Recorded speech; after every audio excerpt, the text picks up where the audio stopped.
Well, hello. How's everyone doing today?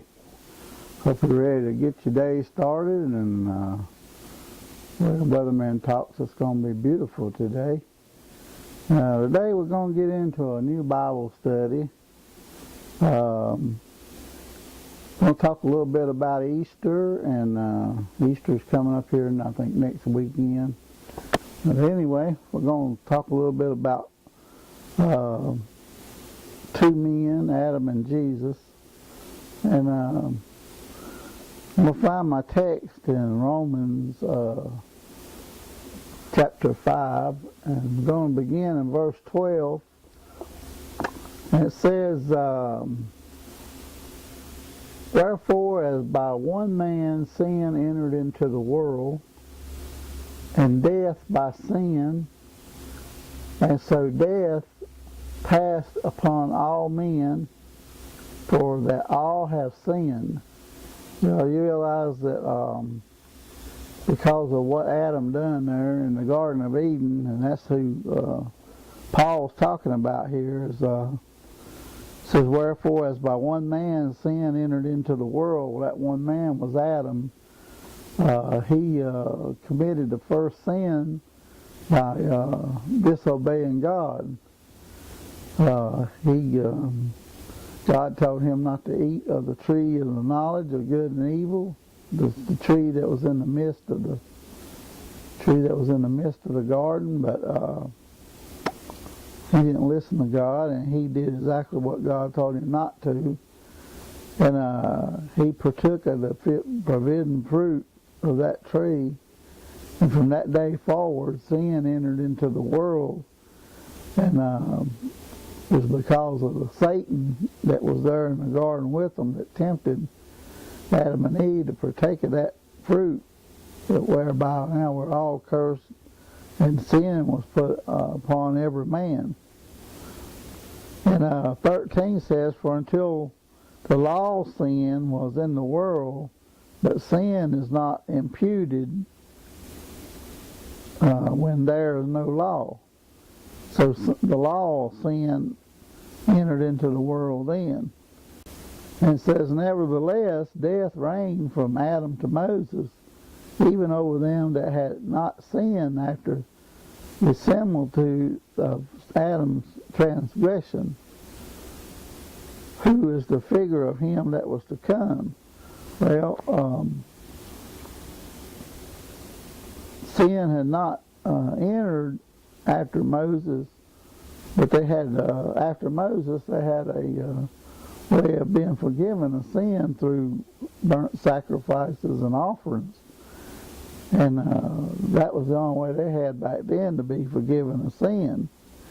He says, but not as the offense, so also is the free gift. For if through the offense of one many be dead, that one be Adam, but more the grace of God and the gift by grace, which is by one man, Jesus Christ, had abounded unto many.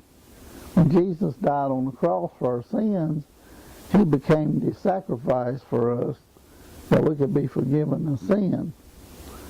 And 16 says that not as it was by one that sinned, so is the gift.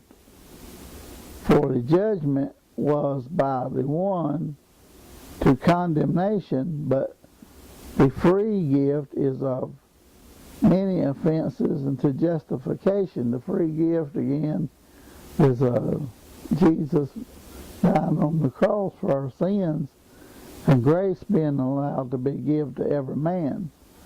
And it says, 17 says, For if by one man's offense death reigned by one, much more they that which receive abundance of grace and of the gift of righteousness shall reign in life by one, that's Jesus Christ.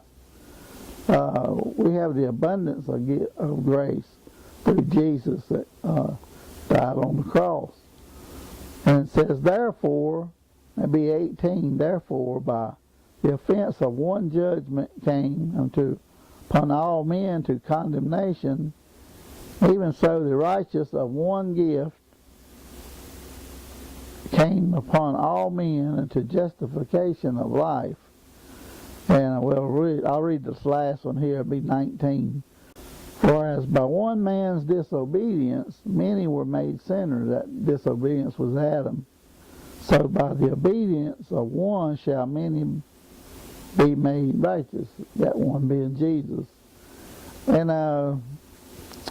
what I'm getting at is it took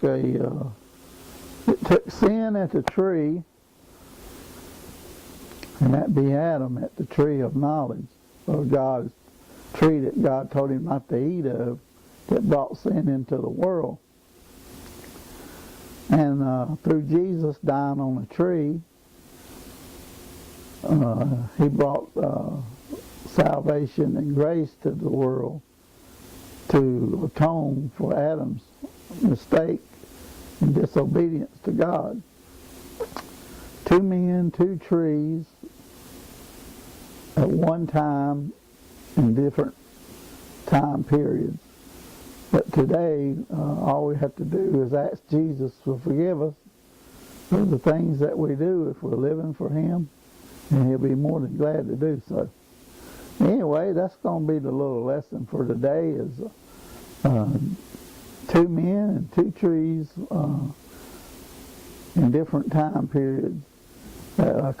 One accomplished bringing sin into the world, that would have been Adam. Jesus accomplished the grace and forgiveness and righteousness for us. He died on the tree for us. Anyway, that's going to wrap up the lesson for today. If y'all got any prayer requests or comments, leave them in the comment section below. I'll be more than glad to get back to you on it. And get out and enjoy your day and do a little study in God's Word. And until I talk to you the next time, I hope you all have a blessed and a wonderful day.